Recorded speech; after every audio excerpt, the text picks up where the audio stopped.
Council been greater, the need for fairness been more apparent. And yet on issues as diverse as the need for a ward system to elect our city councilors, increased public transit, control of mega development, we have not seen change, leadership, or fairness. What the NPA and Philip Owen have provided at 12th and Cambie is at best silence on these critical issues, at worst unfairness. Let me take just one moment of your time tonight, if I may, to briefly touch on one of those issues, fairness. Fairness insofar as our tax system is concerned. Philip Owen is proposing an increase in your taxes. That is your taxes if you're one of the 7 out of 10 homeowners in the city of Vancouver. And that wouldn't be bad enough. That would be livable if the money was to be used to improve civic services. But instead, Philip Owen and the NPA will use that money to reduce taxes for the richest 3 of 10 in this city, including his own mansion in Shaughnessy. I am inviting you to deal with the issues, study the issues, and make up your mind between now and Election Day based on fairness so that we can all have a better city. Thank you. Thank you very much. Valerie Jerome, your 2-minute opening statement, please. Thank you so much. I'm running for the Green Party because I want British Columbians, and in particular Vancouverites, to know that in fact we have got to bring limits to growth. The planet is not growing. And yet what I hear from the other parties that are running in this election is densify, densify, densify, and that means growth. Our water supply is limited. We have water rationing in the summertime. The water quality is diminishing. And our air is becoming so polluted that the instances of asthma in our school children is escalating every year. I'm a school teacher in Vancouver, and I've been teaching here since 1964, and I see enormous differences for the children that I teach. Most of my students are bringing bottled water to school. They won't drink from the water fountains. And yet we continue to think we can bring more and more people into the region. In the mornings, I wake up to the radio with the sound of where the backups are on the highways coming into Vancouver. That's the source of much of our air pollution in this city, and yet we want to bring more and more people here. We have densified on False Creek, and with each of the units that have been built, we have, in fact, 2 parking garages per living unit. It's time that we brought an end to the densification of the city. It's time we had a moratorium on demolitions and began to look after the welfare of our citizens. Thank you very much. We'll now hear the opening statement from Connie Focal. Hello, everybody, and thank you very much for having me here tonight. I'm pleased to be here. I'm running with VOICE, Vancouver Organized Independent Civic Electors, and the reason that organization came into being was precisely to meet a need being expressed by a lot of people and being felt by me that the traditional parties were not delivering over to the expectations of the people as they had come to be expected in the past, and that there was a vacuum, and we see that vacuum at all levels of government. So this new grouping came together. It's not true that we're totally and absolutely independent, although there is a body of independence to the separate people and that they can have their own line, but there is also a basic policy. And it's not correct, for instance, that the VOICE position on there being blurbs or burbs or whatever you call them for buses on the corners, that's a VOICE policy. That's a particular policy of one candidate. People can have individual positions. However, as far as transit is concerned, we have a bottom line. As far as density is concerned, we have a bottom line. We don't agree there should be densification in the way that powers that be are telling us the citizens of Vancouver have to accept it. We support the idea of basement suites. We support the idea of infill housing to accommodate the growing need of being able to house people.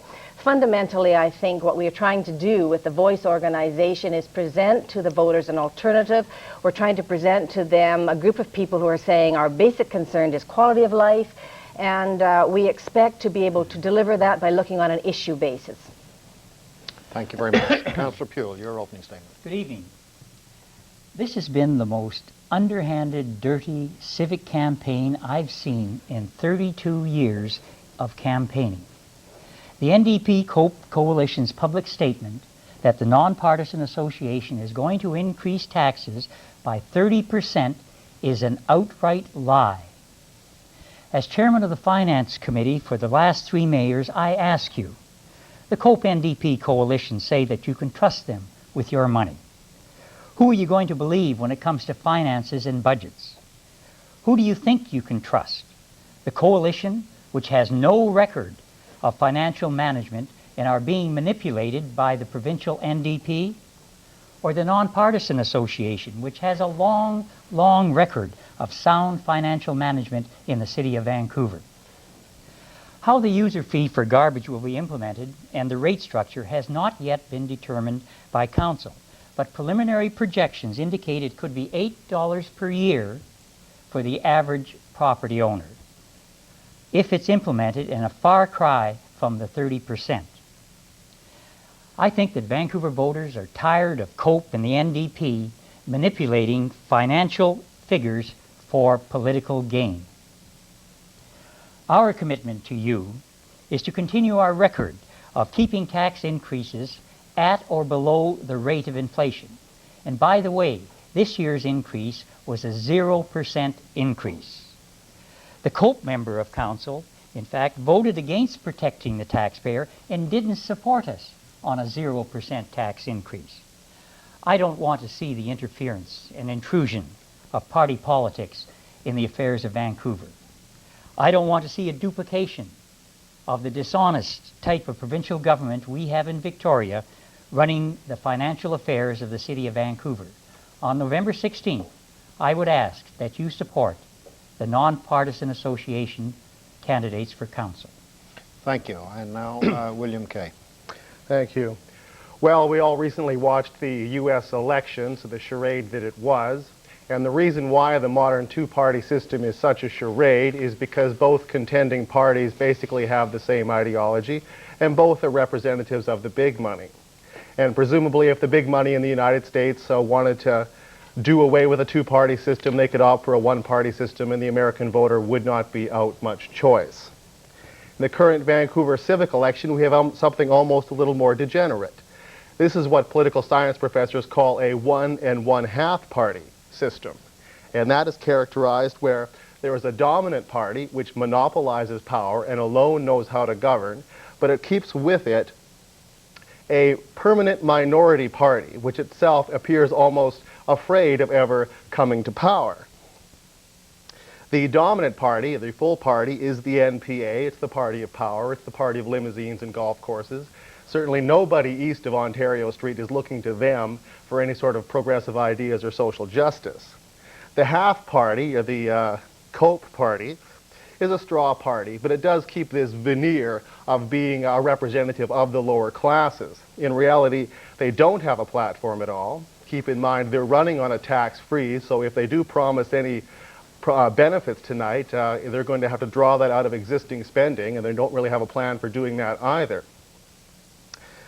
Basically, what COPE will do is whine and niggle over small changes and play good cop, bad cop with the NPA. I represent the Labour Welfare Party. We do have a platform. We call for substantial tax increases, which as much as possible are going to be brought to bear on the business community and on the rich people in this city. And we're going to spend that money on massive public housing programs and on daycare and on community gardening and popular culture initiatives. And we think those would really benefit the lower half of the working class in this city. Thank you all very much. Steve Braverman will now introduce the first topic in the debate and pose the opening question. Steve. Thank you very much. Okay, people, let's get into it. First topic is going to be negative advertising, and I'll be starting with Tim Lewis. As Canadians, you know, we've always prided ourselves on the relative civility of our election campaigns and looked down on our neighbors to the U.S. for their mudslinging and their dirty tricks. But we saw a lot of negative ads in the last federal election, BC's last provincial election, and now this Vancouver civic election. And Tim, it has mostly been coming from COPE. I receive a press release from COPE every 3 hours, and I have for the last 3 weeks, slamming most often the MPA. Tim, why are you more interested in slamming the other guy rather than promoting your party's policies? Well, I'm pleased that you asked that question tonight. I'm also very pleased to hear George Puel refer to our advertising campaign in his opening remark. And you know, I'm reminded of the saying, and I say to George, as long as you keep lying about us, you leave me no choice than to keep telling the truth about you. Our advertising has been negative, but it's been negative for one reason, and one reason only, because we're dealing with issues, their issues, the way that they've put them forward. And that is a very negative story. But what we've not done, and what I want to make very clear tonight, is that we've not done the type of negative advertising that you're talking about south of the border, where the negative ads talk about personality. If you look at our ads never touch on personality. They deal with facts. The tax proposals that George is suggesting that will fund the reduction in his taxes at the expense of other homeowners. So in summary, it is negative. George, but I'd like that's to go... because their history is negative. George, I'd like to go to you. Why has the NPA been so quiet in responding to all these accusations by COPE? We've only received like a few press releases in the last few weeks from the NPA. I appreciate that, but I think the best indication is that we believe in the truth. And we're not getting the truth in the negative ads. The NDP COPE campaign is being run by Bill Thielman and Jeff Meggs, the same people that ran Glenn Clark's campaign. They've taken over it. I mean, you can see the identical type of TV ads, the identical type of advertising, and the NDP lied in their campaign. Every news media outlet has agreed that they lied, and the same people are running this campaign, and they are lying. And it's difficult for me to say that, but the truth will always prevail. Can I just say this, Steve? Okay. That a Mark Trend poll was conducted last month, and 93% of the people, 500 people that were polled, 93% indicated they were satisfied with their civic government. Connie, you're representing a brand new party that's just formed for this election. How do you feel about what's going on between COPE and the MPA? And are you worried that if Voice does become a permanent party in the long term, that you're going to get caught up in this exchange, I guess, of some negative advertising?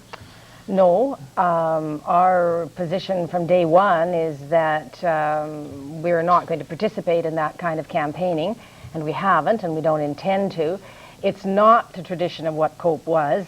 Tim Lewis is a very good debater, and I admire him and respect him very much, and he's done a very good job in answering your question. However, it doesn't deal with the fundamental fairness of that kind of advertising in a campaign. It doesn't face the reality that in Vancouver we haven't practiced our campaigns in that way. I quite frankly resent the imposition of the American way of life. We are Canadians. We do things differently. But do you see us heading in that direction is the question that I've raised. Well, we will go in that direction so long as we've got people in the decision-making capacity of presenting a campaign, of selecting that kind of media. And that's unfortunate. I don't like it. I don't want it. And I will do everything I can to see that I'm never involved in that kind of a campaign. Valerie, your thoughts? Well, this morning I listened to CBC Radio on Hal Wake's show, and they had a representative from the three parties here, Voice, NPA, and COPE, and they all agreed on the issue of density. So there's really nothing for them to dispute about. They believed in the main topic, so what they have to focus on is something else. Let's call people names. Let's get into mudslinging. Let's get into controversy. But let's not deal with the real issues, They really just didn't want to deal with any of the nitty-gritty of what density really meant for this city. So they really are as a team, and so their advertising that goes out has to be nasty. And William, out on the fringe? Well, I might be on the fringe, but I do believe I represent the majority of the population. It's typical bourgeois dual-party system politics. The voters are offered the option of which one of these candidates do you dislike the least, and they can always say, well, even though we're horrible, we're not quite as bad as that guy over there, and those are the choices people have been given. I don't observe any policy difference between those two political parties. Okay. Thank you very much. Janet, would you like to introduce the second topic? Yes. Just before we move on to some concrete subjects, I wanted to pursue the idea of party politics in this election. And you sort of mentioned that, William, and I'll direct this question to you. The city has seen a move towards a system that's dominated by two parties, or as you said, one and a half. How does a party like yours, that doesn't have the obvious backing from labor or business, stand a chance in a civic election? Well, in all likelihood, we won't win the civic election, and it's a function of whether or not we can mobilize or capture the attention of the groups that are not currently represented. You know, there's more people on welfare in the city than voted for Philip Owen in the last election. And the only real way we can win is to really get out there on the street and go door to door in the areas of the city where the most oppressed classes live and try to mobilize them.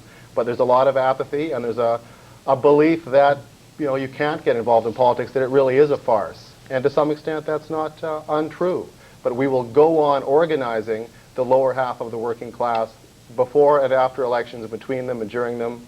It's another opportunity to continue a process of mobilization and politicization that we're very committed to. Okay, well, I'll move on to Valerie Jerome. Your party hasn't been seen yet with somebody in a seat on council. What are you finding with this issue? Well, I've run many times before, and I do think there is a growing awareness. I actually think people this time round are quite prepared to put Green on council, and Dr. Frederick Bass is running as well as I am for council. I have come across a great deal of support, but one of the things that keeps you going is the notion that what you are offering the people is so very different from what's being offered by the other parties, and that there is a huge need for it, and people do respect your ideas, and I do believe now people are anxious to get some Green ideas on council. Okay, well, Connie Fogel, you sort of touched on this, but how do you feel about the two parties that are in there right now? Well, why do we need another? all right, let me answer it my way. I think the citizens of Vancouver historically have not wanted their city government to be directly connected to the provincial government. And originally when the NPA, as we all know, came into existence, it prided itself on being detached from another level of government, and in particular being a group of independents. Over the years, that gradually came to be seen to be different. They came to be seen to be connected to the ruling government. When it was Socreds, it was Socreds, and they seem now to be connected to the Liberals. The COPE, of course, was always not connected to the NDP. It gave critical support. It would support where the NDP deserved to be supported, and it would criticize on areas where it should not have been supported, like, for instance, the 90-day welfare waiting period. I mean, in the old days, COPE would have never been silent on that issue, but you've noticed, have you seen any opposition to them when that is an issue that fundamentally affects this city? I'll speak about that at some other point, hopefully. It affects the city because we've got those people lying on our streets. There's the theft, the petty thefts, the crime, and so on that you can talk about, the homelessness. But I think what we're trying to do with Voice is give to the citizens of Vancouver something that is the alternative that I believe the citizens of Vancouver prefer.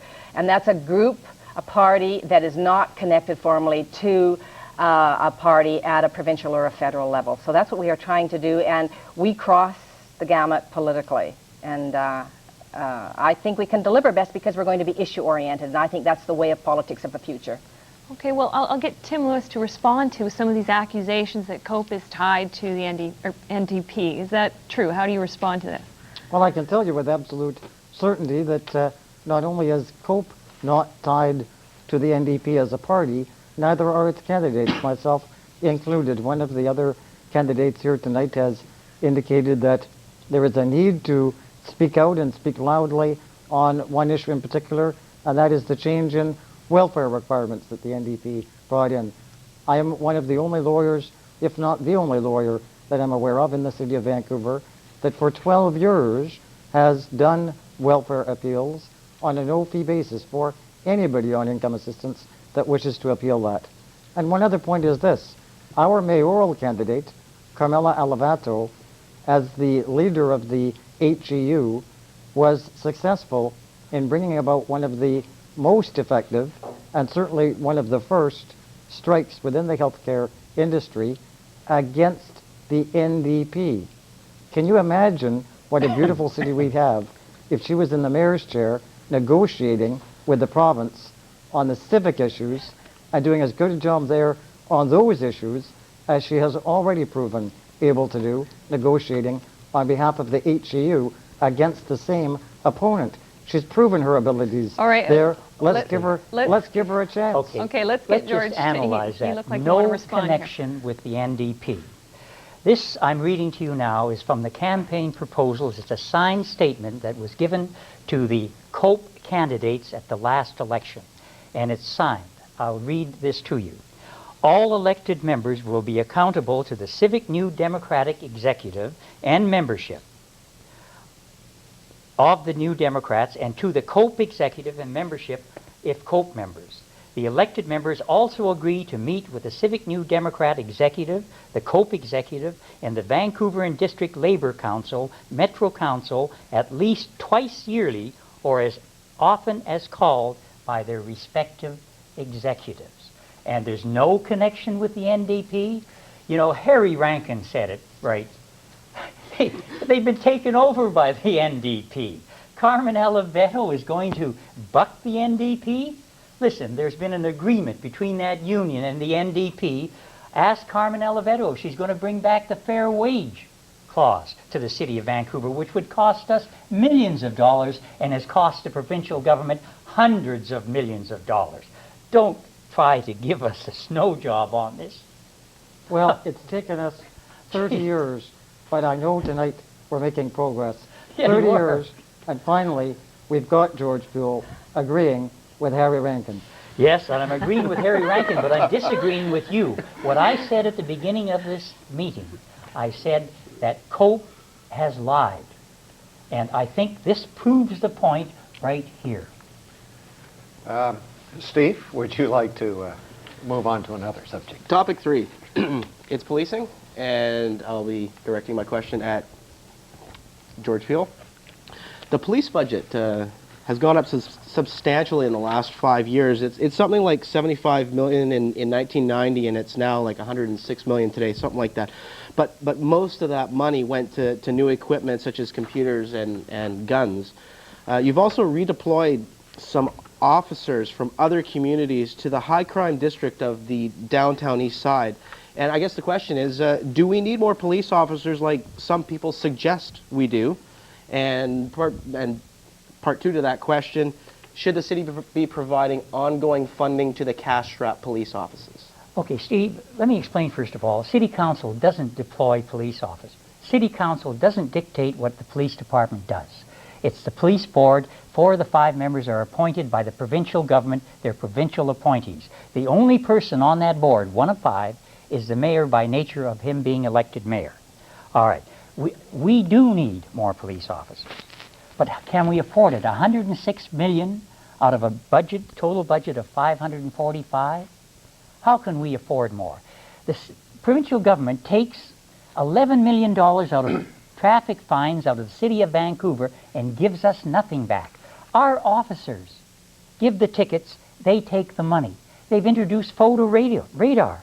They expect to take $19 million out of the city of Vancouver in 1 year. Do we get any of that? Not 1 penny. What should happen, if the NDP had a conscience, they would give that photo radar money back to the city of Vancouver. They would let us keep the money from traffic fines in order that we could have a police force that could adequately do the job that they're intended to do. Should police offices receive ongoing funding, or should they be self-supportive like some people think? Should the offices receive? The offices. I think they're going to have to receive, and we just made a deal with the provincial government last week where they've agreed to give us $150,000 matched by our $150,000 for those 16 offices. Okay, Connie, your thoughts on the subject. Do we need more police officers, and should we provide ongoing funding to police offices? Well, you see, those questions beg the fundamental question that everybody seems to be avoiding. We do have mayoralty candidates making comments on this issue. It's interesting that when you go to the public meetings, the citizens don't ask those questions, but the mayoralty candidates seem to feel it's popular if they want to jump on a bandstand of being for greater security and more police. That, again, is an American tradition. More police, people will be happy. Nobody's asking the fundamental question. Why is there increasing crime? Why are there more petty thefts? Why are there more robberies? Those things are probably happening. But no one is saying, is there a cause and effect relationship from the 90-day welfare waiting period? Is there a cause-effect relationship from the levels of unemployment? Those are, we used to talk that kind of language years ago, and it's so frustrating to realize here we are again. What have we lost in the last 10, 15 years that we've forgotten those arguments and those answers? And nobody's prepared to raise that issue. So, of course, from the point of view of the neighborhood citizen, that person is probably comfortable with the visibility of a neighborhood office, and I won't take that away from them. Of course, people are probably comfortable if they think they've got some protection through block watch. I wouldn't take that away from them. Of course, they probably feel comfortable if they have more police. The questions that are raised about whether we can afford them are legitimate.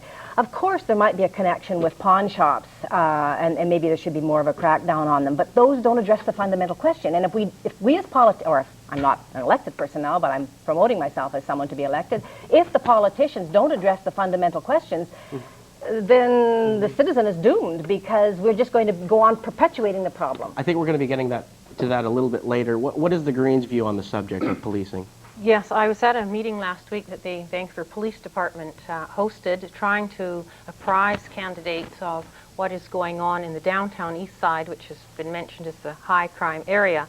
And the police are literally distraught with the fact that so much downloading of servicing to welfare recipients is literally promoting crime, that crime escalated enormously in that region when the NDP government brought in its requirements, 3-month requirement, residency requirement to receive welfare. So you think that's resulted in more crime? Oh, yes, and they say it flat out, and they attribute very much of the crime in the downtown area to the attitudes toward people on welfare and to the people. They actually spoke of a number of young people who said to them right up, they didn't really want to be there. There's no place for them to stay. There is no money for them. They can't qualify for anything, and they want to eat. They deserve a chance to eat just like everybody else, and they're going to get what they need. So I think the voice of the police department there is a fairly accurate one as to where a lot of the responsibility lies, and we do need to look at causes for crime, as Connie was saying. William, more police and money for police offices? No. I think what we need to deal with the poverty issue, number one. It's also a question, what crime do you want to pursue? If we wanted to pursue tax evasion, the cops would all be out in Shaughnessy. But I think we need harm reduction strategies. A lot of the crime revolves around drug addicts and drug addiction, and we need strategies where we can make detox and rehab more attractive and get more people who are addicted to drugs into processes where their drug addiction is not quite the social drain on society as it currently is. And I think that would eliminate a good chunk of the crime. The rest, it's poverty-based. And unless we really address issues like housing, we're not going to do it. Cops, no, that isn't the solution. Tim, I believe your party's leader, Carmela Olivato, well, actually not the leader, the mayoral candidate, came out in favor of core funding for police offices. Yes, but what we've not done is said that increased policing, an increase in the number of police officers, is the solution. George Puhle suggests that the solution to increased crime is more police officers. And of course, we need to look no further south than California, where that state today spends more money on police officers and prisons than they do on education in its entirety. If an increase in policing was to solve crime, there'd be absolutely no crime left in California. The difference between a reactive city council that responds to an increase in the crime rate by hiring police officers after the fact and a proactive city council that hires youth workers in advance of the increase in the crime rate is perhaps the perfect illustration of the difference between the NPA on the one hand and COPE on the other. And if I may just very briefly, one perfect illustration of that. As you earlier referred tonight to me as a park board commissioner, for the last 6 years I've sat on the park board. And George Puhle and the city's finance committee have literally, I kid you not, got to the point now where they are obliging the park board to fund community policing offices. Can you imagine if I went to George and said, I'd like the police department to begin funding youth workers at the park board? What would the response be? It would be, no, we don't have the money.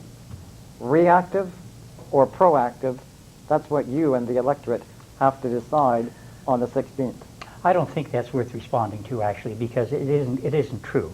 But you will I didn't anyways, right, say George? that- Yeah, I always feel that, I kind of look askance at the person that says that he's not going to say anything and then proceeds to tell you why he's not going to say anything. Look, increasing the number of police officers is not going to solve our crime problem. The provincial government closed down Riverview, a hospital for 5,000 people. They're back out on the streets now. Okay, they closed down the Pender, the NDP government closed down the Pender Detox Center. All right, the escalation of the drug trade. I mean, that's the core cause. Major crimes in Vancouver have not increased. For example, homicides are down 21%, attempted murder down 21%, sexual assaults down 23%, and I can go on and on.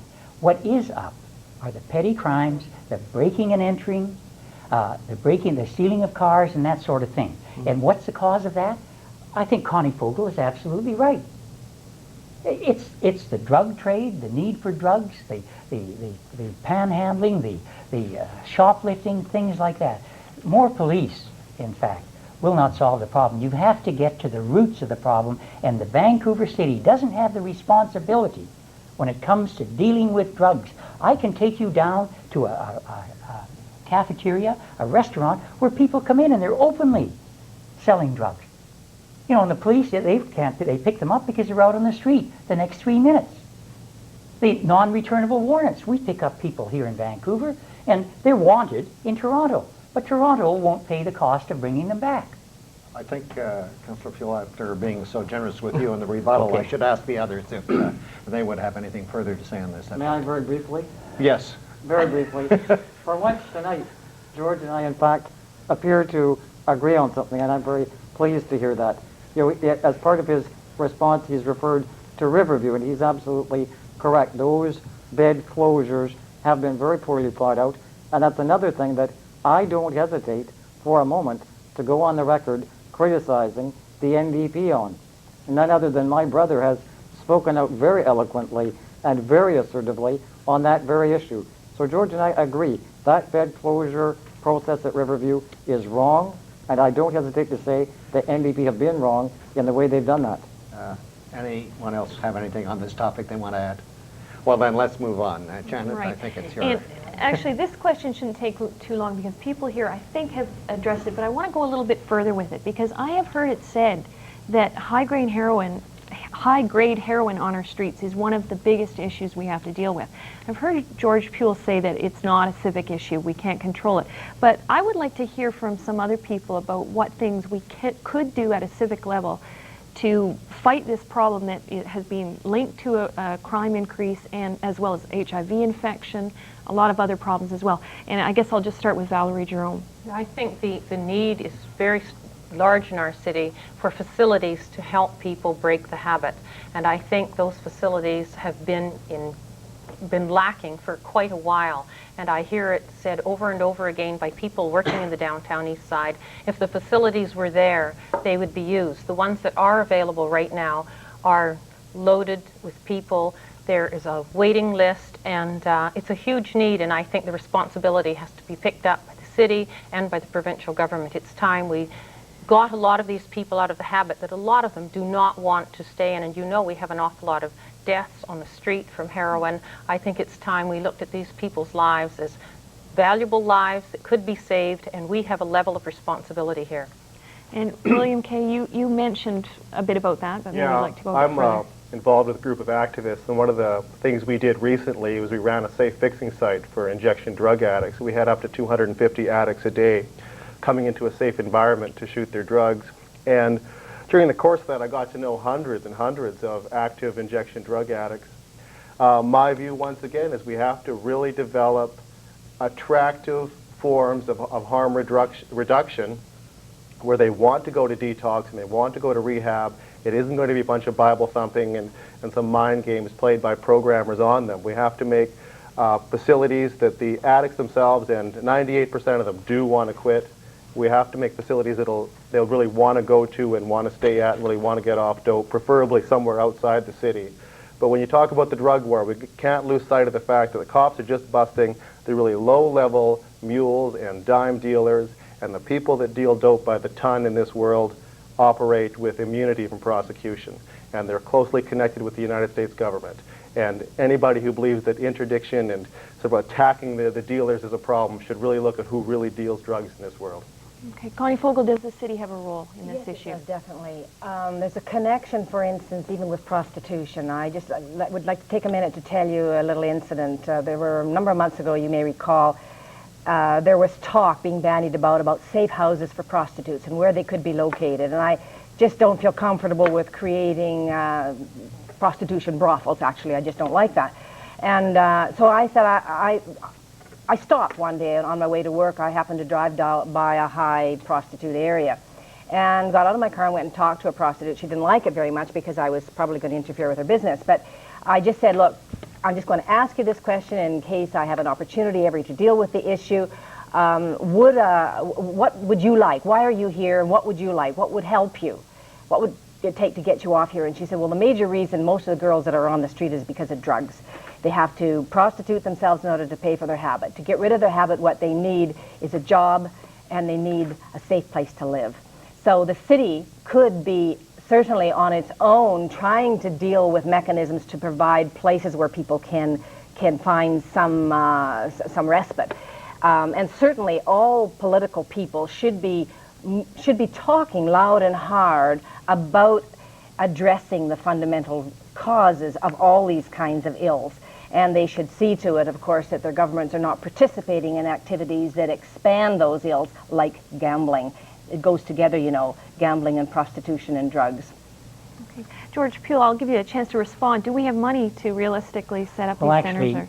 the two elements you're talking about, drugs and prostitution, come under the criminal code and is a direct responsibility of the federal government.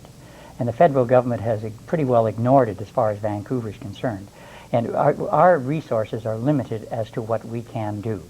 But unfortunately, the province hasn't helped at all. We should have safe houses. We should have counselors to help people that want to kick the habit. And I have my doubts as to whether the needle trade, the needle exchange, is a good thing. It isn't an exchange anymore, and the province funds this, and it gives out, I forget how many million needles a year. They automatically go there and get a needle in order to shoot up. And in fact, what that does is that draws people on drugs into the city of Vancouver, into the downtown east side. And you know, our resources are limited, but what we have done, we've had 2 instances in the last 2 months where police have come to us and said, we know this restaurant is being used to trade drugs, to sell drugs. And they sent undercover people in there. They couldn't get any action through our judicial system, but they came to us and we had a show cause hearing, and we canceled the license of those 2 restaurants. So if the police bring that to us, and they were so happy, and I think we're going to see more of that, because the only power we have is a licensing power when it comes to establishments such as the 2 restaurants I mentioned. Okay. And Tim Lewis, would you like to respond to some of the things that have been said? A vigorous, creative city council finds a way to deal with the problem when it wants to deal with the problem, and perhaps for the second time tonight, at least to some degree, George and I agree. If the city doesn't have the criminal code abilities, if it doesn't have authority over the judicial system, what it most certainly does have is the ability to hold show cause hearings on the restaurants that are being used for the sale of drugs. And if the evidence is there, pull the license. That would certainly go a long way. The needle exchange program, pushed forward and advocated by COPE, I think is a very progressive initiative. And I'm sad to say that of the candidates before you tonight, there's only one that didn't support that, and apparently tonight he still doesn't support it. So we're making progress on some issues in some areas, but I guess we've got a ways to go, don't we?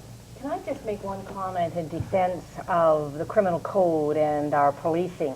I think our police, in fact, our local police do work in the area of the criminal code. That's what they function under. And they do make arrests. And the court system does deal with drug traffickers in a very punitive and in a heavy way. The penalties are very hard.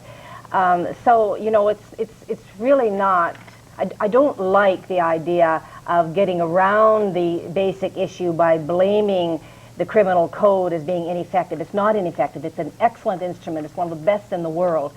And our police do a good job, in my view, getting out there and scooping up where they can. If I can make one final word on the madness of the drug war, I think if we really look at alcohol and tobacco and caffeine and a few other drugs out there, maybe some of these other drugs wouldn't look quite so bad. Any further comments on this topic? Steve, you have the next topic. Okay, switching gears here to traffic and commuting, and I'm going to be directing my first question at Connie. I think everyone agrees that commuting from the suburbs causes all sorts of traffic problems in this town, and most of those people are driving alone. Do you think that we should start penalizing the driver with higher insurance premiums or bridge tolls or some even more radical measures to get people out of their car? No. I think it's fundamentally unfair, stupid to try to do that. That's not going to get people out of their car. All it's going to do is punish the people who can't afford to live in Vancouver. It's going to make their living all the more difficult. Those people who come in haven't got a choice. They have to have their car. Now you're saying, well, they come in alone, maybe they could carpool. Well, I suppose that there could be mechanisms put into place to try to help people to carpool, except it doesn't seem to work.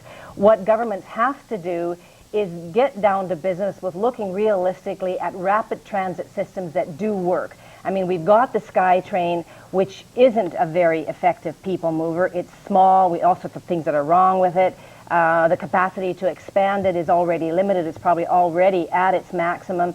It only goes through certain areas. So it's basically what we're facing is the lack of insight and foresight in the people that are the decision makers at that level. But we have to come to grips with forms of light rapid transit and do it pretty soon, or we're just devastated. But punishing the vehicle driver, it's just going to backfire. It's stupid. Valerie, the Green Party should have an interesting perspective yes, on we this do, subject. But we're not into punishing people. I would like to believe that transit, good transit, effective transit, will be appealing to people. And I think that's what we've got to do. In order to get people out of their cars, we've got to provide something that is better than being in their cars. And that means not the hassle of lineups, not the hassle of being held up here, there, and everywhere at interchanges or getting into the freeway line. We have to offer something that's going to be much faster, it's got to be comfortable, and it's got to be reasonably priced, which means you say, where does the money come from? And the Greater Vancouver Regional District, I believe, spends about $2.6 billion a year supporting the automobile, and that includes roads and a number of other budgetary items that go into keeping cars on the road. What we need to do is really make traffic a very attractive alternative for people, and there are all kinds of ways we can do this. So you're talking about taking some of that money and stop subsidizing the driver? Is that what you're Yes, talking it's about? time to stop subsidizing the drivers and putting so much money into roads and left turn bays and this kind of thing. I think that buses should be given the right of way on all of our streets. The buses should be able to go at the 50K and the cars maybe at 30K. But I think that when buses are having to pull in and pull out, they're delayed all the time. It frustrates people to be sitting on those buses. And I think it's also got to be attractively affordable. The money can come into the system to reduce fares. William, you got the floor. Well, we believe that the automobile is a blight upon the planet. It's Greater Vancouver now has got 750,000 to 1 million cars. That's way too many. They cause injury. They pollute the air. It's now probably 1 in 10 workers in the city is just working to keep this automobile fleet going with muffler shops and tire shops and So what do you mechanic propose shops. to do to get people out of We the have cars? a program where we're going to designate certain main arteries in the city as mass transit and bicycle only. We're going to spend $40 or $50 million a year making the city more bicycle and mass transit accessible. We're all for electric transit and bicycles, and for as much as possible and as quickly as possible phasing out the private automobile. It's a ridiculous way to get people around in a big city, and it's the product of the global auto lobby, which is about 30 corporations involved in petroleum and rubber and car manufacturing, and they dominate city governments wherever they go. I don't expect to see you at the next Molson Indy, huh? No, we oppose the Molson Indy as well. They should hold it out in Shawnee. Tim? Well, let me tell you that from small, incremental, and symbolic changes to large, fundamental initiatives, there's a whole array of things that a creative, dynamic, vigorous city council would already have done by now to address the issue of increased public transit and increased traffic congestion. What we need to do is stop the studying and the studying of the studies which have occurred on and on and on, and start dealing with the issues. Let me tell you about just a few of the things that we could be doing. We could be issuing free bus passes. In my law firm, to any support staff person that comes to work on the bus, that's what I do. We could make the downtown core a fare-free downtown core. If Seattle can afford that, and Vancouver is just as beautiful and just as rich a city as is Seattle, Vancouver could have a fare-free downtown core. So you think the private sector should be getting involved, and employers should maybe offering incentives to their employees, offering them free bus passes if they free bus passes or other breaks? The private sector should be following the lead and the example of a financial institution that I'm very, very proud of, the world's largest credit union, Van City. We have a lot of initiatives there where I chair the finance committee and used to chair the board as a whole to get our staff to take public transit. We built our head office over the ALRT, and all of our senior management come to work every day, not in their cars, but in the ALRT. Yeah, but not all companies can afford to do that sort of thing. They can follow us to the degree that they're able. Okay, George, I know you've got some thoughts on this. Well, I've got a lot of thoughts on it. BC Transit, Let me guess, you're going to start by blaming the First of all, provincial government. the GVRD does not control transit. It's controlled by BC Transit, a board appointed by the provincial government, and Jenny Kwan, the COPE member, was on that board. That very board cut the number of buses last week on the Broadway line, the highest passenger load in the entire system. They cut the number of buses on that line. Okay? We had plans, and we tried to work with them for a line to Coquitlam along Broadway and another one to Richmond, a light rail line. It was on the rail for a while until again the provincial government froze everything, and just last week they came and they said, look, if we're going to build that line, we don't have the money. You're going to have to put a transit tax on the residential property load. Our position has, there's no way we can sustain that. We're already paying for a social service, hospitals, and education that rightfully, going way back to the BNA Act, belong to the provincial government. There's no way we could pay for it. We don't even have the authority. They won't listen to us. In fact, they can spend $40 per passenger on the line, the rail line that comes into Vancouver, and they can't afford to meet with us and try and get something done. And yes, it's unfortunate, but those are the facts. And I go to these all-candidate meetings and I listen to the mayoralty candidates saying, I would do this, like I've heard it here, I would build this line, I would set certain roads for rapid transit and so forth. They won't build it. The line that was built, the SkyTrain, they built it, and the government after them said, look, this was the previous government, we're going to treat SkyTrain and these routes, light rail, as a highway. They should be treated as a highway and paid for by the provincial government in the same way they pay to build highways, the Coquihalla and so forth, so on. We have, do you have a comment? Yeah, just 2 quick points. I don't think we have to build rail. I think the electric trolley bus system is good enough. It's simply a matter of getting the cars off certain roads, and that's the very inexpensive way to do it. And also, the COPE candidate is saying something about having a fare free downtown core. COPE is running on a tax freeze. They can't afford any promises. Okay, we have 3 minutes left, so a short, Right. quick. There's one I did want to get in, and maybe you can briefly respond to it. It's the issue of recycling. I wanted to start with George Puel first. Recycling. The most densely populated part of Vancouver still doesn't have blue boxes. Will the West End get blue boxes? We had a report on that. We looked at it. We were going to implement it, but then we looked at the cost, and it was astronomical because the facilities aren't there to start with in the buildings, and these buildings in the West End are already built up. The recycling bins would have to be out in the lane. Their garbage bins are already there, and the problems associated with it. Recycling, as far as the blue box system in single-family areas, is very simple. But when it comes to apartments, I think the cost, I hesitate to say, but it was about 10 times what the cost of doing it for single-family areas. And we just don't have the money. Okay. Yes, briefly, I'll get everyone a chance to respond to that. Connie, you first. Well, it is a form of a taxation, especially on these people. The owners of the apartments will simply pass it on to the resident, if this kind of a system goes in. Charged, yeah. And there should be recycling, but as soon as you make people pay, they're not going to recycle, so it will be a disincentive. And I think we've got to make it happen. I think the city has got to reorganize a lot of its priorities and see what's really worth doing. And recycling is definitely worth doing.